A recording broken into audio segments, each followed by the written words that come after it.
안녕하세요. 오늘도 사은살롱을 찾아주셔서 감사합니다. 저는 2달 전에 딸을 시집 보낸 50대 여성입니다. 그리고 현재 저는 딸의 또 다른 엄마인 여자분과 나란히 옆집에 살면서 이웃이자 가족처럼 지내고 있는데요. 무슨 말인지 금방 이해가 가지 않으시죠? 네, 그럴 겁니다. 그만큼 저희 가족에겐 특별한 사연이 있거든요. 그리고 그 사연을 처음부터 전부 이야기하려면 책 10권은 거뜬할 정도로 사연이 좀 많은데요. 그래도 이번에 저희 2사람이 딸을 시집 보내면서 느꼈던 점이 많았던 만큼 간략하게라도 다른 분들께 저희 이야기를 들려드리고자 이렇게 사연을 적어보게 되었어요. 사실 옆집에 사는 송여사가 하도 부추겨서 쓰게 되었는데 모쪼록 부족한 재주라도 넓은 아량으로 끝까지 들어주셨으면 감사하겠습니다. 그럼 서로는 이 정도로만 하고 바로 이야기를 시작할게요. 저와 남편은 중매로 만났지만 참 많이 사랑했어요. 둘 다 아이를 너무 좋아했고 행복한 가정을 꾸리는 것이 꿈이었는데 그런 가치관이 잘 맞다 보니 저희 2사람은 1년이란 짧은 연애 기간을 갖고 결혼을 하게 되었어요. 남편은 당시 사업을 하던 사람이었고 저는 은행 근무를 하고 있었는데 아이를 가지면 그만둘 생각이었죠. 저도 그렇고 남편도 그렇고 아이 태어나면 최대한 엄마인 제가 케어를 하고 싶었거든요. 그래서 저희 부부 계획으로는 아이를 3 정도 낳아 어린이집은 건너뛰고 5살이 되면 유치원부터 보내자고 생각했는데 남들은 애 셋을 어떻게 혼자 다 보내려고 그러라고 했지만 저는 아무 문제 없다고 했죠. 오히려 그런 날이 하루빨리 왔으면 하고 매일같이 기도를 했는데 삼신할머니도 가끔은 심술을 부리시는 건지 그렇게 바라고 노력했음에도 저희 부부에겐 아이가 찾아오지 않았어요. 그게 결혼하고 5년이 지나도 소식이 없었는데 셋은 언감생심이고 하나라도 생기길 간절히 빌고 또 빌었죠.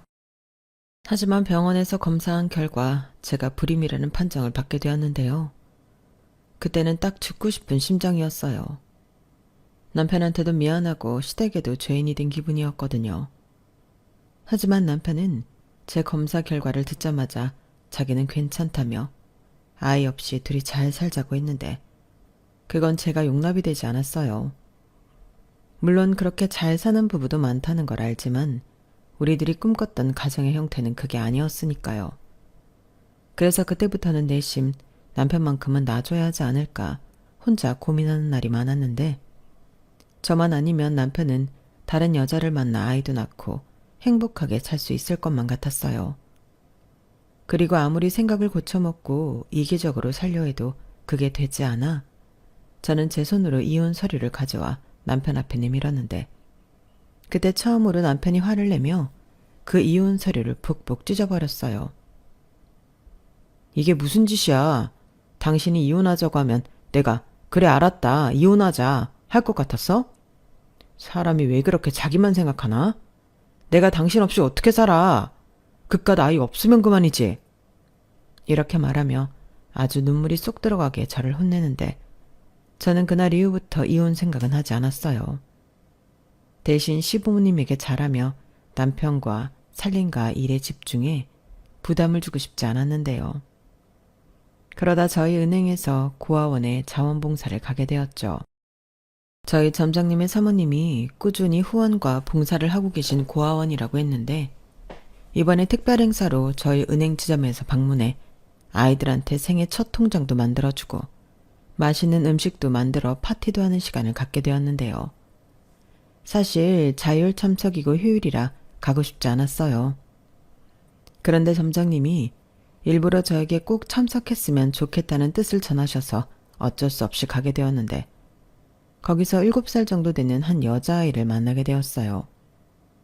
처음에는 그저 낯을 가리는 좀 큰 아이구나 하고 넘겼는데 이상하리만큼 눈이 가는 아이였어요.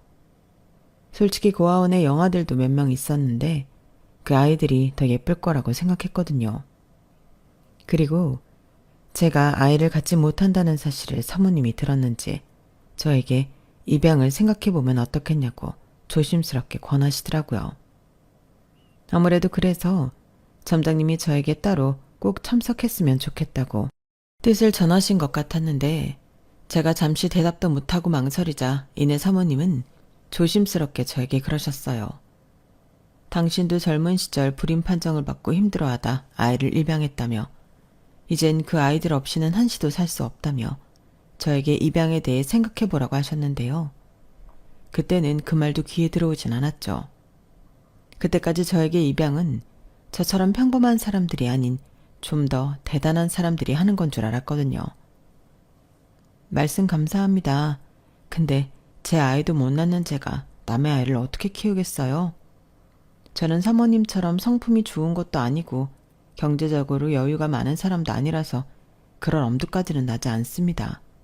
어머, 혜숙 씨도 참, 나 성품 좋다고 누가 그래요? 우리 그이한테 물어봐요. 내가 얼마나 유치하고 성격이 고약한지. 그나마 애들 키우면서 어른이 되었죠.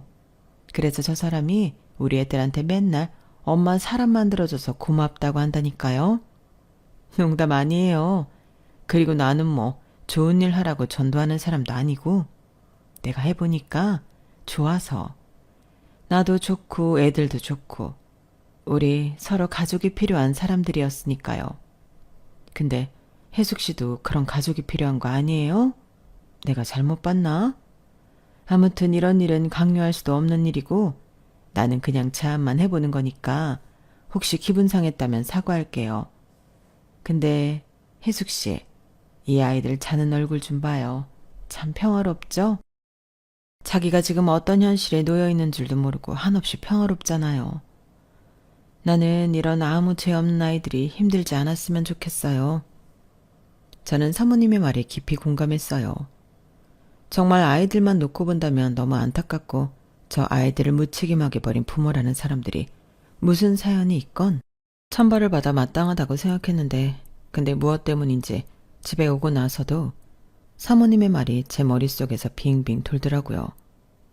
그래서 그날 저녁 남편에게 입양에 대해 물어봤는데요. 뭐? 입양? 자기 아이 입양하고 싶어? 남편은 이렇게 의외라는 얼굴로 저에게 되물었어요. 사실 자기도 요즘 입양에 대해 생각하고 있었다며 나중엔 제가 먼저 말을 꺼내줘서 고마워하더라고요. 그러면서 자기가 아는 거래처 사장님도 딸아이를 입양해 키우시는데 그 모습이 너무 보기 좋았다며 자기도 할 수만 있다면 그러고 싶다고 했는데 남편이 그렇게 나오니 제 마음이 술렁이기 시작했죠.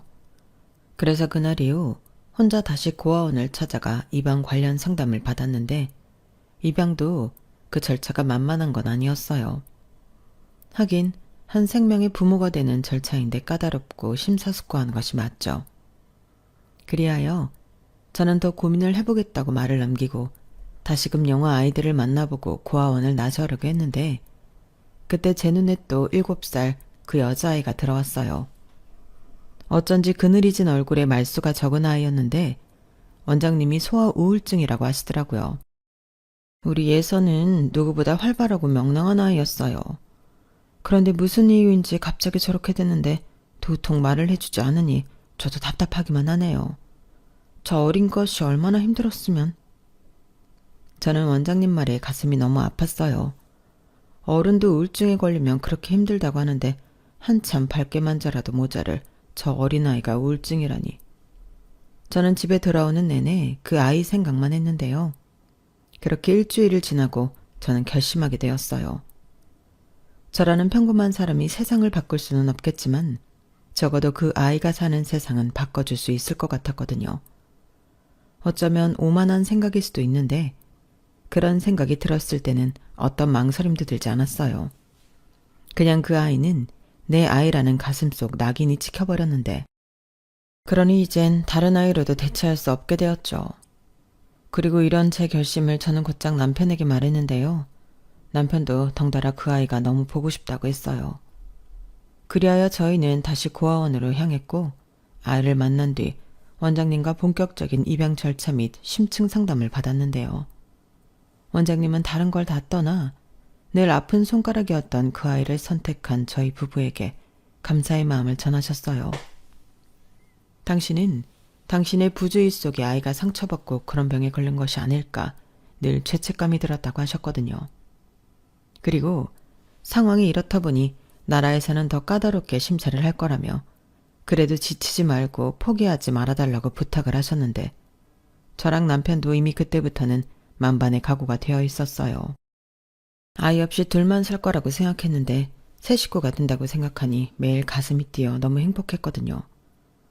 그리고 최대한 아이도 저희 집에 왔을 때 그런 행복을 느꼈으면 해서 아이 방도 신경 써서 우리 부부가 손수 꾸미고 서류 심사는 물론이고 면접과 또 방문 검사 등등 꽤 오랜 시간 입양 절차를 밟았는데 그렇게 1년을 넘기고 저희는 마음으로 낳은 예서 아니 아영이를 가족으로 맞이할 수 있었어요. 지금도 그때를 떠올리면 송 여사한테는 미안하지만 가슴이 벅차오르는데 왜 입양을 가슴으로 아이를 낳는 거라고 하는 줄 알겠더라고요. 가슴이 벅차 터질 것만 같은 그 기분을 저는 생전 그날 처음 느꼈어요. 그리고 그 전에도 아이를 만나 친해지려 노력했지만 그 이후에도 저희 부부는 진짜 부모가 되기 위해 갖가지 노력을 기울였는데요. 우선 상담 치료를 받으며 언제까지나 저희가 부모로서 함께 해줄 거라는 신뢰를 쌓기 위한 노력을 기울였는데 그러는 과정에서 아이가 왜 우울증에 걸렸는지 알게 되었어요. 아이는 어느 순간부터 시설 밖의 아이들은 부모와 함께하고 자기들만이 집에 가는데 자기는 부모도 없고 집 같지 않은 곳에서 언니, 오빠, 동생들과 지낸다는 사실을 알았다 하더라고요. 그리고 그게 꽤나 충격적이었는지 그 나이에 아이가 생각했다는 것이 믿기지 않게 저는 버려진 아이예요. 다른 친구들이 그랬어요. 저는 부모가 버리고 갔다고. 저는 필요 없는 애예요. 라는 말을 상담 선생님께 했다고 전해 들었는데요. 그 말을 듣는데 얼마나 울었는지 모릅니다.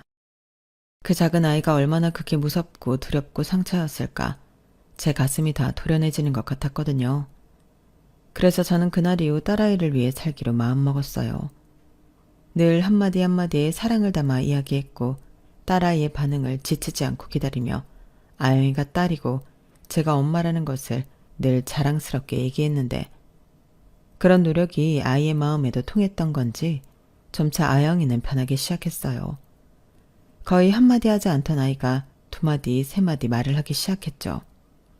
그게 꼬박 1년이 걸렸는데 마치 크리스마스 선물처럼 아영이는 드디어 저희에게 엄마, 아빠라고 불러주었어요. 그때는 정말이지 세상을 다 가진 기분이었는데 그제서야 그토록 바라던 아이를 얻었다는 것이 실감이 나더라고요. 그리고 아이가 마음의 문을 열어준 것이 고마워 저도 남편도 우리는 언제까지나 너의 곁에 있을 거고 너를 지킬 거라고 약속하고 또 약속했는데요. 그렇게 저희는 새 식구로 새로운 출발을 하게 되었어요.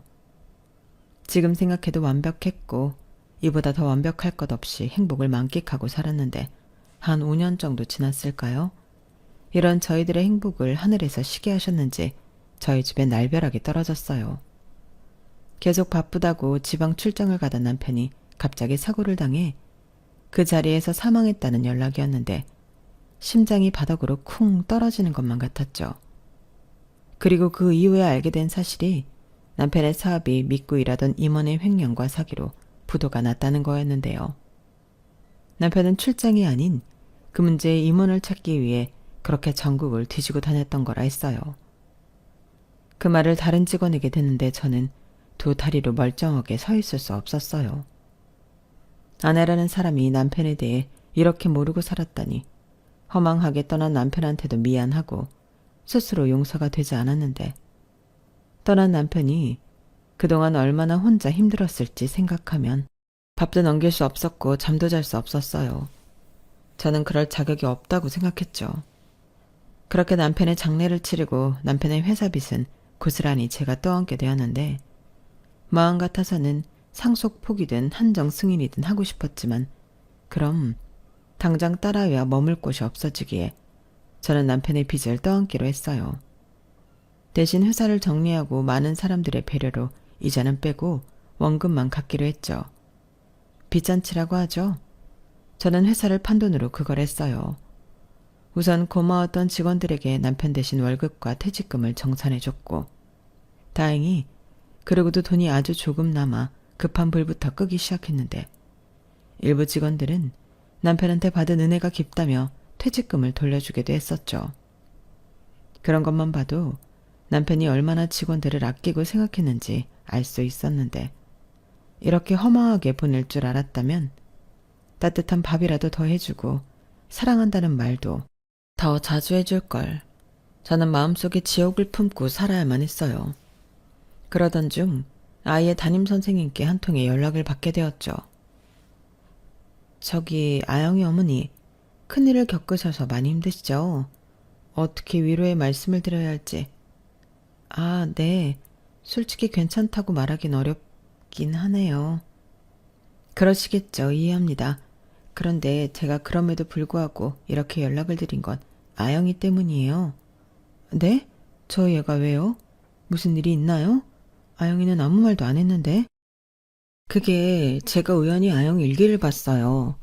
일부러 보려고 그런 건 아니었는데 교실에 떨어져 있더라고요. 그런데 거기 내용이 아영이가 다시 고아원에 가야 할지도 모른다고 생각하는 것 같아요. 그래서인지 요즘 아영이가 말수도 없어지고 우울해하는 게 제가 걱정이 좀 되어서요. 저는 담임선생님의 말에 망치로 머리를 한 대 세게 얻어맞은 것 같았어요. 제가 지옥을 품고 사는 동안 아영이도 그런 공포 속에 살고 있을 거라고는 생각도 하지 못했거든요.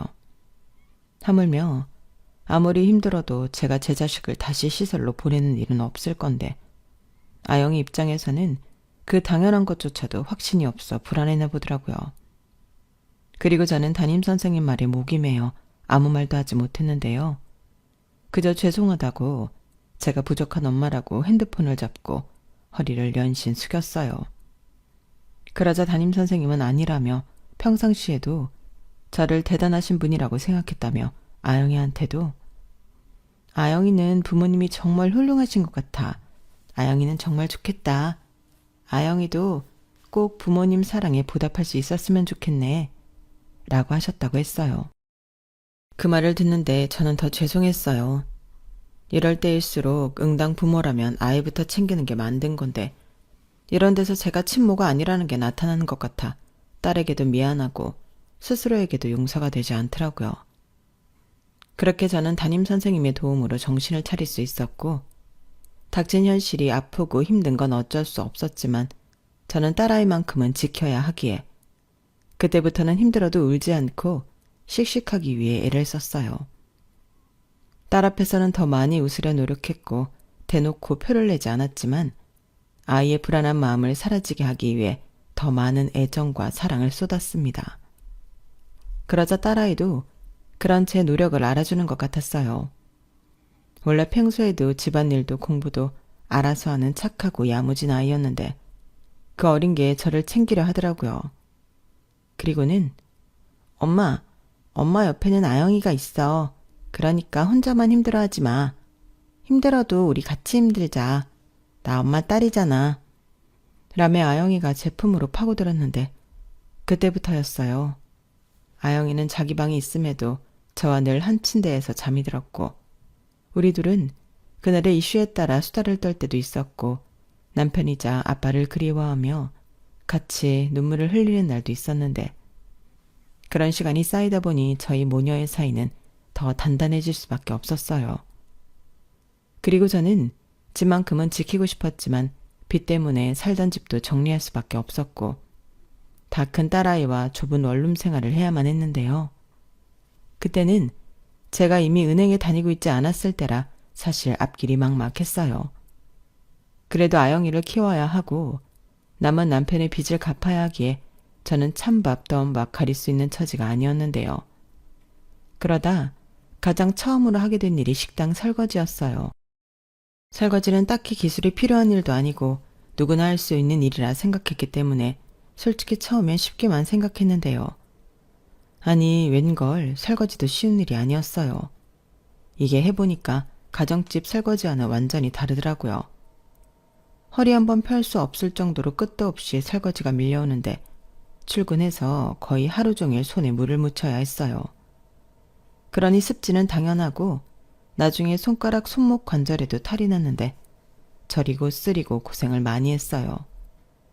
그래도 여 사장님이 제 사정을 알고 계시기에 월급을 정말 후하게 쳐주셨는데 당신도 사별은 아니지만 가정이 있다 혼자 되어 왔기 때문에 그 외로움과 막막함을 안다며 신경을 많이 써주셨어요. 게다가 제가 딸아이를 혼자 키운다고 하니 그 점도 안타까워해 주셨는데 자기도 딸이 있었다며 그 뒤 이야기는 하지 않은 채 저에게 그래도 아주머니는 집에 가면 딸이 있어 좋겠어요. 이런 말을 하셨는데 저는 그저 혼자 말하기 싫은 사연이 있나 보다 하며 넘겼죠. 그도 그럴 게 사장님이 일찍 이혼했다는 말을 다른 직원에게 들었거든요. 그래서인지 사장님은 다른 것에 관심도 없고 그저 일과 돈 버는 것에만 혈안이 되어 있었는데 저는 그 모습도 어쩐지 같은 여자로서 짠하게 보이더라고요. 솔직히 돈도 없이 빚만 있는 제가 가족 말고 다 가진 사장님을 짠하게 생각한다는 것 자체가 말이 안 되는 거였는데 사장님에게는 늘 가족을 그리워하는 그늘이 보여 저 역시도 마음이 쓰이더라고요. 하지만 제 코가 석자이고 저는 어디까지나 말단 직원이라 사장님과의 인연은 그 정도뿐이었는데 제가 하도 고생을 많이 해서였을까요? 아영이가 하루는 퉁퉁 부은 제 손을 보고는 닭똥 같은 눈물을 뚝뚝 흘리며 이렇게 말했어요. 엄마, 손이 왜 이래? 우리 엄마 손 이렇게 안 생겼는데? 다 망가졌잖아. 엄마, 그 일 말고 다른 일 하면 안 돼? 다시 은행 일 하면 안 되는 거야? 이렇게 말하고는 속상해했는데 저는 그런 아영이를 보니 아픈 것도 다 날아가는 것 같았죠. 세상에서 이렇게 저를 걱정해주는 아이가 있는데 저야말로 행복한 엄마잖아요. 그래서 저는 하나도 아프지 않다며 엄마 손은 원래 살이 많아 그렇다는 듯 아무렇지 않은 척을 했는데요. 일이 힘든 건 사실이지만 그 일로 돈을 벌어 남편 빚도 갚고 아영이를 키울 수 있으니 저에겐 아무리 고된 일이라고 해도 세상 고마운 일이었어요. 물론 그 벌이로는 부족해 집에서도 부업을 하는 등 저는 계속 일을 해야 했지만 그동안은 남편 덕에 편하게 살았으니 지금은 내가 가족을 위해 일할 차례라는 생각이 들더라고요. 지금 생각해보면 남편이 남긴 빚도 저에겐 사랑이었는데 비록 남편은 우리 곁을 떠났지만 남편 앞으로 있는 건 제 손으로 해결해주고 싶더라고요. 그래서 주변에서는 미련하다는 말을 들어도 아무렇지 않았는데 그동안 아무것도 모르고 나만 편하게 살았으니 이 정도 고생은 아무것도 아니라고 생각했어요. 그래도 제가 고생하는 걸 옆에서 보는 아영이 마음은 또 달랐던 것 같은데 공부도 제법 잘하는 아이가 어느 날 갑자기 인문계가 아닌 실업계 고등학교에 진학을 하겠다고 하더라고요. 그래서 왜 그러냐고 엄마가 대학에 못 보내줄 것 같아서 그러냐고 물으니 아영이는 아니라며 자기가 빨리 돈을 벌어 집에 보탬이 되고 싶다고 했는데 아무래도 저 어린 것이 돈 걱정을 하는 것 같더라고요. 그래서 그때는 제가 무섭게 아영이를 혼을 냈는데요. 너는 그런 걱정할 필요 없으니 공부나 열심히 하라고 다그쳤어요. 누가 너더러 그런 쓸데없는 걱정을 하라고 했어. 엄마가 왜 힘들게 일을 하는데 너 가르치려고 그러는 거잖아. 왜 화를 내고 그래. 나는 조금이라도 엄마한테 보탬이 되고 싶어서. 시끄러워. 엄마가 언제 보탬 되라고 했어? 너는 네 공부나 신경 써. 우리 돈 없잖아. 대학 등록금이 한두 푼이야? 엄마 지금도 손 그렇게 아프게 일하는데 내가 어떻게 대학을 가? 나 공부하는 거 별로 좋아하지도 않고 그냥 실업계 가서 취업 준비하고 졸업하면 취직할래. 이게 정말 너 엄마 속상하게 이럴 거야? 엄마가 알아서 한다고. 엄마가 그깟 대학 등록금 못 벌 것 같아? 엄마는 왜 내 마음도 몰라주고 화만 내. 나는 엄마한테 짐되기 싫어. 솔직히 나는 친딸도 아니고. 뭐야? 저는 순간 딸의 말에 저도 모르게 손이 올라가고 말았어요. 그러자 저도 아영이도 깜짝 놀랐는데 저는 맹세코 단 한 번도 아영이가 친딸이 아니라는 생각을 한 적이 없었거든요. 그리고 아영이 역시 그런 생각은 하지 않을 거라고 믿었는데 아영이 입에서 친딸이 아니라는 말이 나오니 저도 모르게 그런 하지 말아야 할 행동을 하고 말았어요. 그리고 저는 곧장 아영이한테 미안하다고 사과하며 아이 얼굴을 감쌌는데 그날은 저도 아영이도 상처만 가득한 날이 되고 말았어요. 엄마를 걱정하고 생각하는 그 마음을 몰랐던 게 아니었는데 막상 그런 생각하지도 못한 일이 벌어지니 뭘 어떻게 해야 할지 모르겠더라고요. 그래서 그저 미안하다고, 하지만 엄마는 아영이 엄마니까 끝까지 노력하고 싶다고 제 진심만 반복해서 말할 뿐이었는데, 저보다 더 어른스러운 아영이는 제 진심을 모두 알아주었어요. 자기는 엄마에게 부담을 주고 싶지 않았지만 엄마의 생각을 알았다며 자기도 앞으로 더 열심히 공부하겠다고 했는데, 그제야 저도 안심이 되었어요. 부모라면 당연히 나보다 내 자식이 편하게 살길 바라잖아요. 그래서 저는 힘 닿는 데까지 아영이 뒷바라지를 하고 싶었는데, 친정은 그런 저를 이해 못하겠다 하시더군요. 사실 친정 부모님이 더 모질게 말씀하셨는데, 친딸도 아니고 남편도 없는 마당에 무슨 사서고생을 하냐며 저더러 다 그만두라고 하셨어요. 그렇기 때문에 저는 친정 도움도 전혀 받을 수 없었고, 시댁은 남편이 남긴 빚이 있다는 걸 알았기 때문에 제 연락을 피하셨는데, 솔직히 서운하지 않았다고 하면 거짓말이지만 저는 그냥 다 묻어두기로 했네요. 그들도 아들을 잃었는데 그 속이 오죽할까. 저라도 괴롭히고 싶지 않았어요. 그렇다 보니 저는 아영이 말고는 아무도 없었는데, 어떻게 보면 그런 점이 사장님과 비슷하다 여겼던 거죠. 그래서 저도 열심히 일하며 사장님 가게에서 8년 정도 있었는데, 도저히 손이 아파 더는 일을 할 수 없게 되어 저는 가게를 그만두게 되었어요. 사장님이 설거지 말고 다른 일을 시켜주겠다고 배려를 많이 해주셨는데, 그 역시도 손을 많이 써야 하니 할 수가 없더라고요. 장사가 잘 되는 가게인데 제가 민폐를 끼칠 수는 없으니까요. 그래서 저는 다른 일을 찾아보게 되었고, 건물 청소와 어린이집 식당 보조 일을 하며 살았는데, 고맙게도 아영이가 공부를 열심히 해줘서 대학도 장학금 받아서 가고 저의 부담을 덜어줬어요. 남들 다 다니는 학원도 못 다니고 혼자 공부하기 힘들었을 텐데, 장학금까지 받고 서울에 있는 명문대까지 떡 하고 붙어주니 다른 사람들도 저를 다 부러워하더라고요. 그도 그럴 게 아영이가 그 어렵다는 법대에 들어갔거든요. 그리고 자기는 돈 잘 버는 변호사가 되겠다며 대학에 간 뒤에도 공부를 소홀히 하지 않았는데, 가끔은 그게 또 미안하고 그러더군요.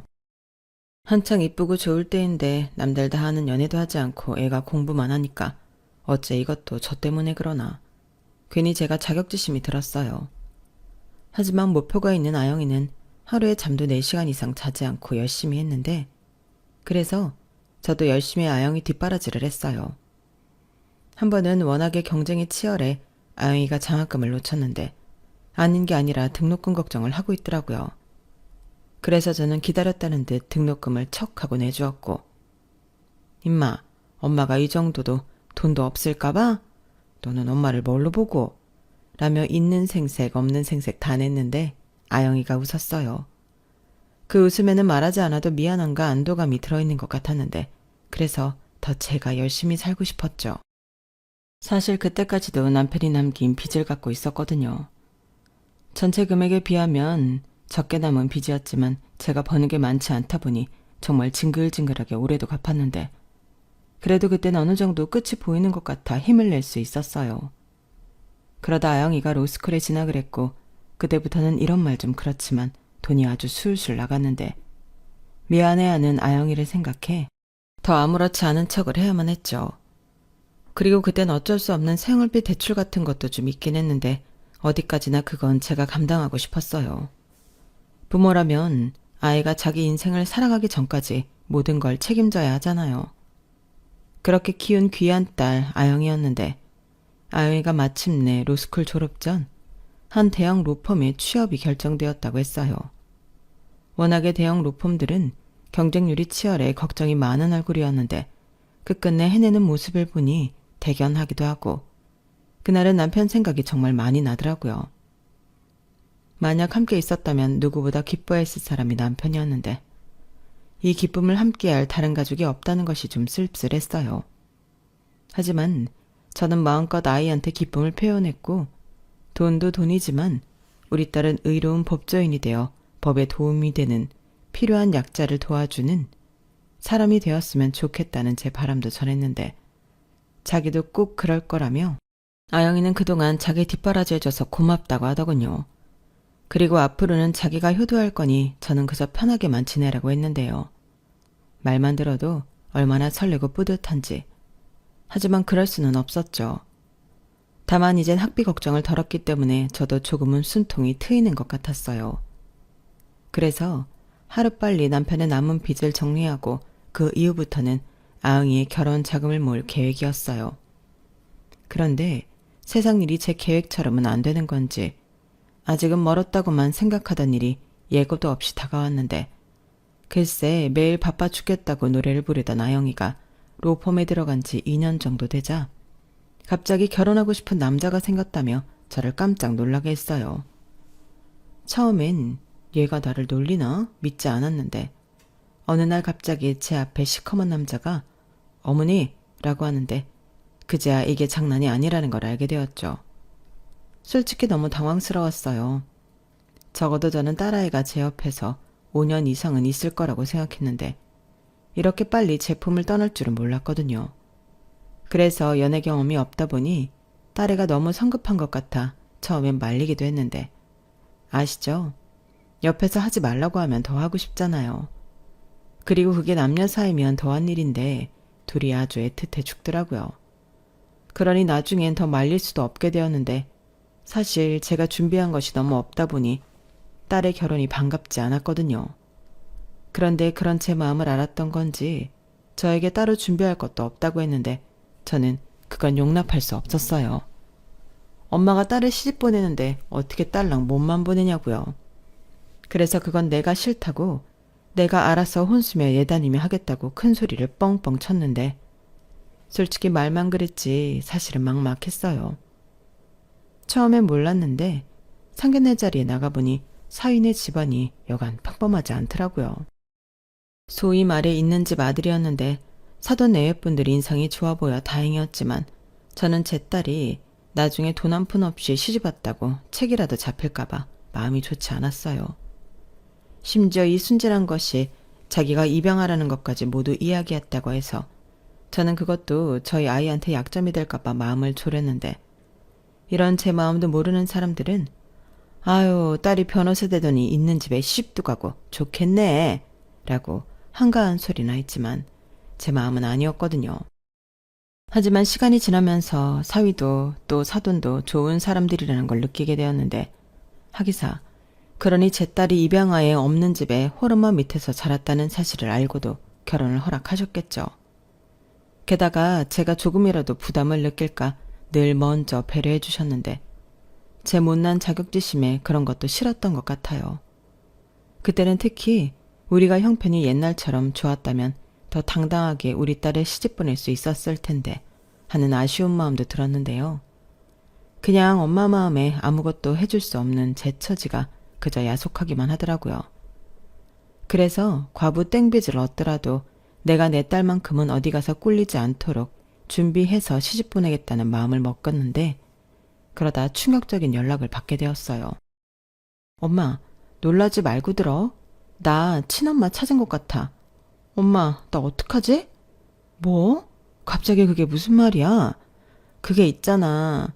내가 사건 때문에 경찰서에 왔는데 여기 붙어있는 실종 게시판에 내 사진이 있어. 저는 아영이의 말에 심장이 쿵 하고 떨어지는 것 같았어요. 이런 경험은 남편 소식을 들은 후로 2번째였는데 어떻게 이런 일이 있을 수 있나 믿고 싶지 않았어요.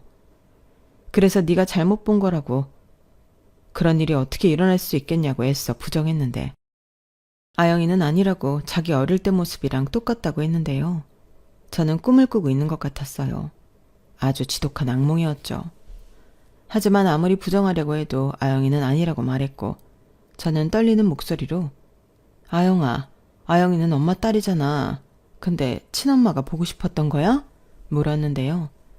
저는 내심 보고 싶지 않다는 말을 듣고 싶었어요. 아니, 이러다가는 혼자 어렵게 키운 내 딸을 친엄마한테 뺏길 것만 같았는데요. 그렇게 겁이 날 수가 없더라고요. 그리고 이런 못난 엄마의 마음을 알았는지 아영이도 선뜻 대답을 하지 못했는데 그 짧은 침묵이 제 심장을 조여오는 것 같았죠.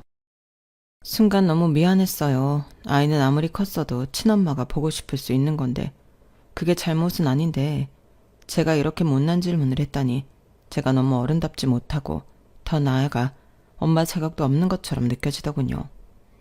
그래서 아니라고 미안하다고 우리 한번 확인해보자고 말했는데요. 아영이는 이렇게 대답했어요. 엄마 불편하면 안 해도 돼. 나는 엄마 딸이지. 누가 뭐라고 해도 최혜숙 씨 딸 김아영. 저 말을 듣는데 왜 그렇게 목이 메이던지 저는 고맙다고 말했고 그래도 나중에 후회하지 않도록 확인해보자고 얘기했어요. 그러자 극구 아니라고 하던 아영이도 사실은 그러고 싶었는지 나중엔 알았다고 수긍했고 저희는 전단지에 붙어있는 기간에 연락을 취하게 되었어요. 사실상 그 게시판에 붙어있던 전단지도 꽤나 오래된 것이었는데 실종된 아이를 찾는 일은 거의 대부분 없었기 때문에 그런 비슷한 전단지가 꽤 있다고 하더라고요. 그런데 이렇게 시간이 많이 지나고 연락을 해오는 일이 다 있다며 연락을 받은 직원도 놀라는 듯 했고 아이를 찾는다는 엄마라는 여자도 포기하지 않았던 건지 금방 연락이 닿았다는 소식을 듣게 되었어요. 그리고 절차라며 저희 딸 유전자 검사 및 등록을 진행했는데 만나기 전에 친자관계를 미리 확인하는 거라고 하더군요. 그렇게 그 결과를 기다리는데 하루가 1년 같았어요. 아이가 친모를 찾았으면 좋겠다는 마음 반, 친자가 아니라고 결과가 나오길 바라는 마음 반이 뒤섞여 밤에 잠도 오지 않았는데 만약 친엄마가 맞다면 이제 나는 어떻게 해야 하나 5만 가지 생각이 다 들었죠. 당장 아영이 결혼식 혼주석에도 내가 못 앉고 친엄마인 그 여자가 앉게 되는 건가 5만 가지 생각이 다 들었는데 검사 결과는 친자관계가 맞았어요. 하긴 이미 아영이가 자기 어릴 때 사진이 맞다고 저리 확신을 했는데 이상할 일도 아니었어요. 그리고 이윽고 아영이와 친엄마가 만나는 날이 정해졌는데 사실 그때부터는 무슨 정신으로 살았는지 모릅니다. 그런데 아영이가 저더러 같이 가자고 하더라고요. 뭐? 엄마랑 가자고? 야, 그건 좀 그렇잖아. 친엄마 입장에서 내가 보고 싶을까? 왜? 당연히 보고 싶지. 나 잘 컸잖아. 누구 덕에 이렇게 컸는데. 나는 엄마랑 같이 가고 싶어. 그래도 이번에는 너 혼자 가고 다음에 보는 게 어떨까? 둘이 할 얘기도 많을 거잖아. 싫어. 내가 왜 그 사람을 엄마도 없이 둘만 만나. 나는 친엄마라는 사람이 궁금한 건 맞지만 둘이 만나고 싶진 않아. 그랬으면 엄마한테 시당초 말도 안 했지. 아영이는 무조건 자기 친엄마를 만나러 갈 때 저랑 가겠다고 고집을 부렸어요. 그리고 상대 쪽에도 자기를 키워준 엄마랑 같이 나가겠다고 이야기를 했다고 했는데 그쪽에서도 좋다고 했나 보더라고요. 그래서 아영이의 성화에 못 이겨 그 자리를 저도 나가게 되었는데 솔직히 두려웠지만 저도 내심 궁금했답니다.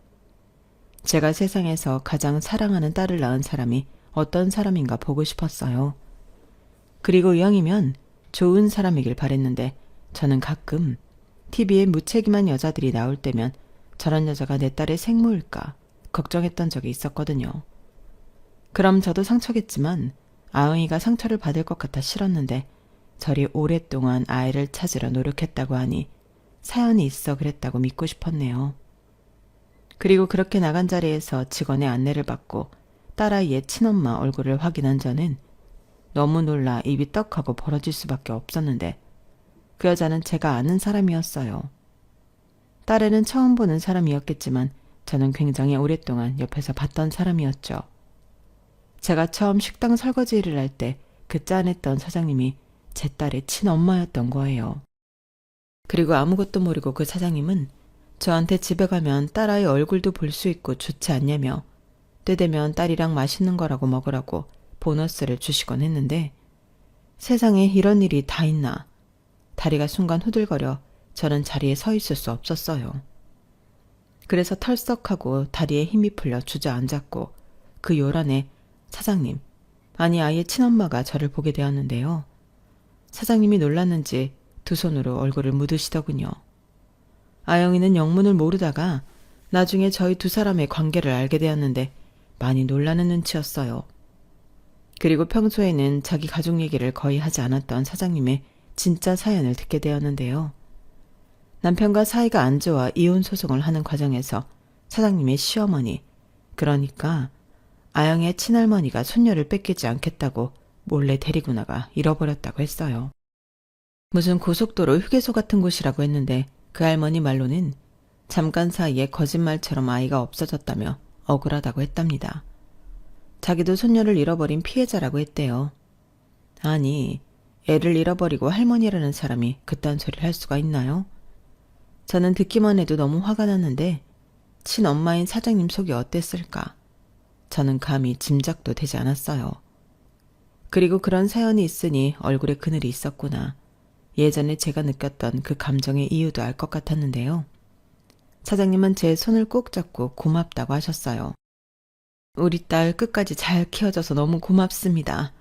포기하지 않고 끝까지 잘 지켜주셔서 제가 너무 감사해요. 정말 감사해요. 이렇게 계속 고맙다, 감사하다 하셨는데요. 저는 거꾸로 너무 죄송했네요. 친엄마가 아니길 바랬고 또 그런 실종 전단지가 경찰서 게시판에 붙어 있었다는 것도 너무 싫었는데 그런 제 못난 마음이 찔렸거든요.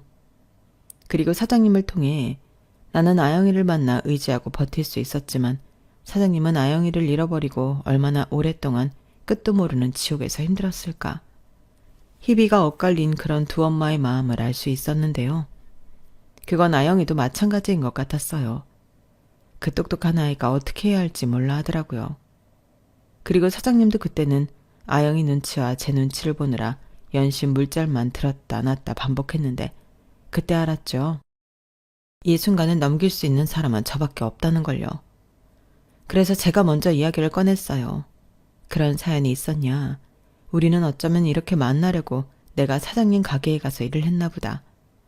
사장님이 주신 보너스도 결국에는 사장님 딸한테 쓰라고 주는 돈이었다는 등 저도 참 주저리 말을 했는데요. 제 그런 노력이 통했는지 분위기가 점점 부드러워지기 시작했어요. 언제고 딸을 찾으면 그동안 못해준 것들 전부 해주겠다고 사장님은 그렇게 돈에 집착하고 돈만 벌었다며 평상시에는 내보이지 않던 속이야기를 하기 시작했는데 저는 그 마음도 알 것 같더군요. 아마 그 마음이 없었다면 사장님은 한시도 버틸 수 없었을 거예요. 그리고 저 역시 딸아이가 있어 남편을 잃은 슬픔을 이겨내고 살 수 있었다며 이런 천사를 낳아줘서 감사하다는 말을 전했는데 아영이는 연신 울기만 하더군요. 그리고 저는 몇 달이 지나면 아영이 결혼식이 있다고 미리 들고 간 청첩장을 드렸는데요.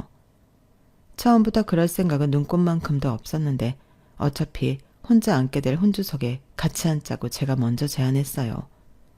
그러자 아영이도 놀라고 사장님도 놀랐는데 낳아준 엄마, 길러준 엄마가 함께 혼주석에 앉는 게 뭐가 그렇게 이상한 일이냐고 제가 말했어요. 그리고 어차피 저는 친정 가족들과 연도 끊고 살고 있었기 때문에 뭐라고 왈가왈부할 가족도 없었는데요. 다만 사돈 네 분들이 불편해하실까 그게 좀 염려되긴 했었죠. 하지만 며칠 뒤 안사돈 분에게 듣게 된 대답은 저희야 사부인의 의견에 따를 뿐이죠. 정말 어떻게 그런 생각을 다 하셨어요? 같은 여자지만 사부인은 정말 대단하신 것 같습니다. 저희 아들이 복이 많은가 봐요. 장모님까지 이리 성품이 좋으니 였는데요. 제가 다 감사한 마음이었어요. 사실 어떻게 보면 불편할 수 있는 일이 잔뜩인데 그걸 다 좋다고 이해해 주시고 저한테 저리 좋은 말까지 해주시다니 저야말로 안 사돈 성품을 배워야겠다는 생각이 절로 들었죠. 그리고 저는 사장님께 이젠 다 되었으니 딸 결혼식에 참석해 친정엄마로서 함께 딸의 결혼을 축하해 주자고 말했는데요. 사장님이 자기가 너무 염치가 없는 것 같다고 하시면서 고맙다고 하셨어요. 보통 딸의 결혼은 평생에 한 번이잖아요. 그러니 염치가 없어도 그 자리에 함께하고 싶은 마음은 응당 당연했을 건데 당신 입으로 그 자리에 가고 싶다는 말은 참아하기 어려웠겠죠.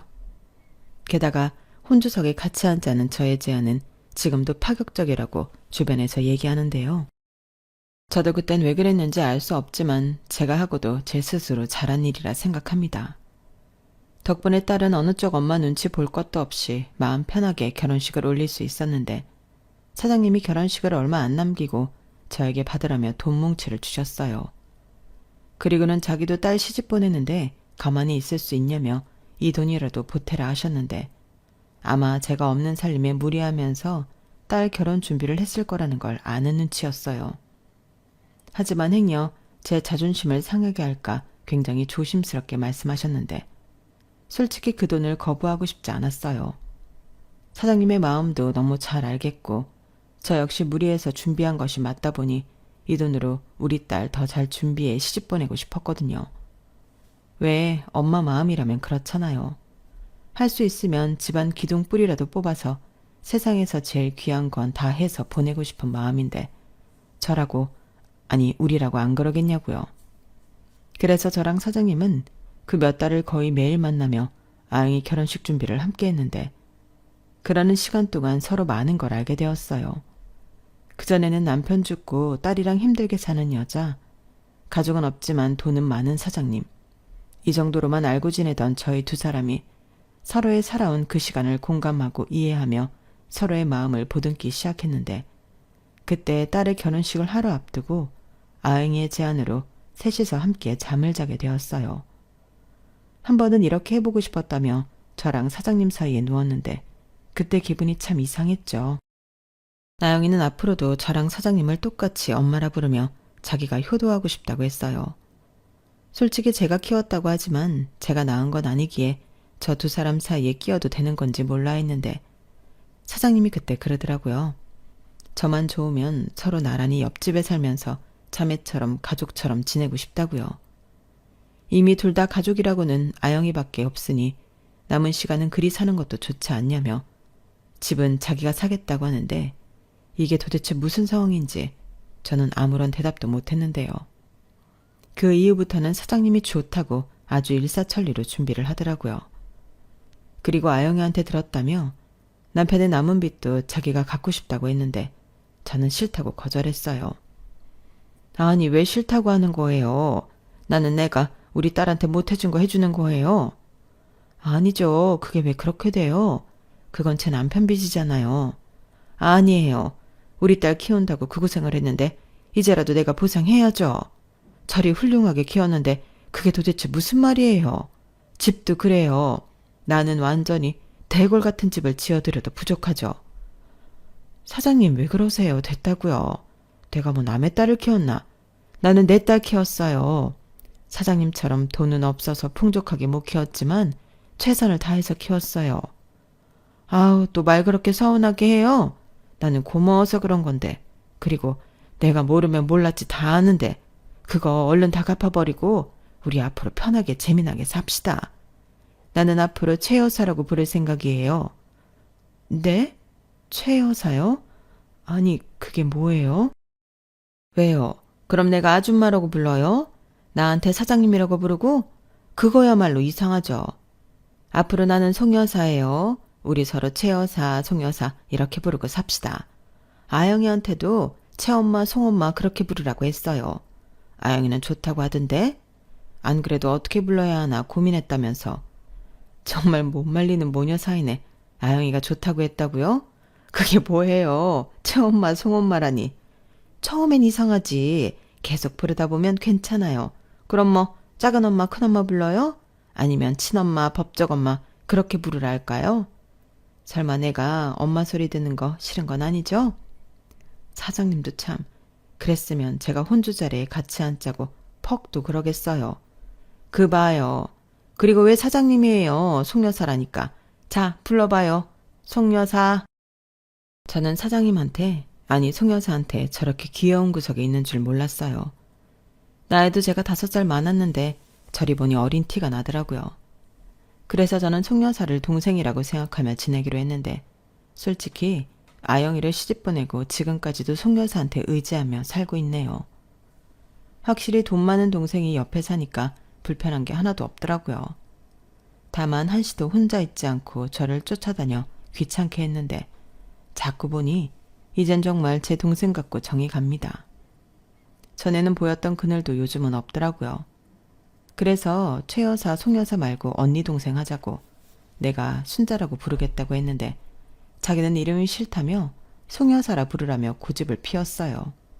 그럴 때 보면 고집센 아영이랑 똑 닮았는데 아무래도 제가 전생에 이 모녀랑 아주 각별한 사이였나 봅니다. 그리고 지금까지도 시집간 아영이는 물론이고 저도 송 여사도 잘 지내고 있는데요. 제가 말년에는 복이 좀 있는 것 같아요. 이렇게 좋은 사람들을 만나 다시금 웃고 있다니. 하늘에 있는 남편도 이제는 마음 편히 있을 수 있겠죠. 저는 그 생각만으로도 많은 것이 감사할 따름입니다. 앞으로 살 날도 많겠지만 지나온 시간을 되돌아보면 정말 많은 일들이 있었는데 이 자리를 빌어 지난날 제 자신한테 해주고 싶은 말이 있어요. 사실 그 한마디를 해보고 싶어 이리 긴 이야기를 적게 되었는데요. 조금 쑥스럽지만 그래도 이런 기회가 없을 것 같아 용기 내어 적어볼게요. 혜수가, 그 힘든 시간 우리 아영이 포기하지 않고 잘 버텨줘서 고마워. 그동안 수고 많았다. 막상 이렇게 제가 듣고 싶은 말을 제 손으로 적어보니 기분이 이상한데 꼭 저 말은 제가 제 자신에게 해주고 싶었어요. 그때 당시는 정신도 없고 여유도 없어서 저런 생각을 미처 하지도 못했는데 저도 이제는 좀 마음의 여유가 생겼는지 그때 당시 제 자신에게 칭찬의 말을 해주고 싶더라고요. 그리고 제가 지금 여유가 있는 건 아마도 전부 송여사 덕분이라고 생각하는데 그래서 앞으로는 송여사랑 미우나 고우무나 지지고 볶으며 재미나게 살아보려 합니다. 아마 그게 아영이가 바라는 저희들의 모습일 것 같거든요. 이상 저희의 조금은 특이한 사연이었는데요. 여러분들은 어떻게 들으셨을지 모르겠네요. 부디 즐거운 시간이었길 바라보며 제 부족한 글은 여기서 줄이도록 하겠습니다. 그럼 지금까지 제 긴 사연 들어주셔서 대단히 감사드려요.